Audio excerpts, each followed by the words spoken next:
Hi, kids. Okay, I'm going to do a bomber problem, but a projectile problem. Ball rolls off table that is 0.8 meters high.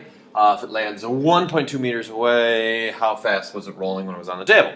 Okay, so again, when we're doing problems, we want to follow our process. The first step, as you know, pretty much always, is going to be draw a picture. So in this case, here's my table. Okay, there's my table. I got my ball rolling this way. It leaves the table and does this.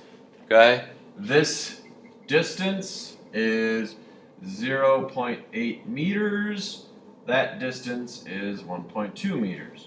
Okay, so let's draw your picture first. So, boom, picture first. And then we're going to use this picture to write down our givens.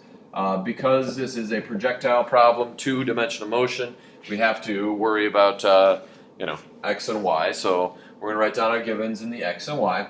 So 0.8 meters, that would be my y displacement. So I'm going to call that y for my y displacement. But you got to be careful. I'm starting here, ending there. So my displacement is actually negative 0.8 meters because I'm ending below the starting point. I am starting at the peak. Okay, at the beginning, if I was to draw a tangent line, it's pointing straight to the right. So that means my y velocity at the beginning is 0. Okay, my y acceleration, because we're on Earth, is 9.8 meters per second squared. I don't know v, and I don't know t. Okay, so far so good. On the other side, I know my horizontal displacement is 1.2 meters. I'm looking for these. Okay, remember, initial velocity and final velocity are the same, so I'm looking for one of those two. There is no acceleration on the x side. The only force acting, this is like a free fall problem, the only force acting is gravity. Gravity is only going to affect the vertical side. There's nothing affecting the horizontal side, hence no acceleration. And then my time. Okay?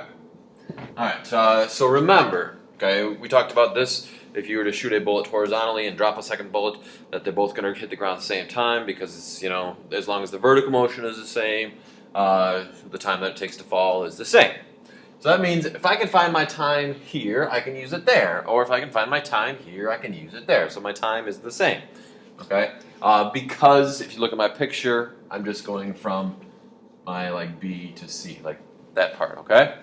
So if you look, I'm going to try to solve for the time. On this side, I'm going to use my equation y equals VOT plus 1/2 AT squared. Plug my numbers in. Negative 0.8 equals 0 plus 1/2 negative 9.8 times t squared. Solve that for t. Let's see, 0.8 divided by square root, and you get 0.4 seconds. Okay, so that means this side is also going to be 0.4 seconds. And the equation you're going to use on the horizontal side, because it's constant motion, no acceleration, not speeding up, not slowing down, not changing direction, constant motion, you can just use the equation that v equals x or d over t. Whoops. V equals, distance over time, or x over t, whatever you like. But if I plug my numbers in, now I know my t, and I know my d, so this divided by 0.4, so 1.2 divided by 0.4, and I think you get 3. Yep. 3 meters per second. Love it. Bye, kids.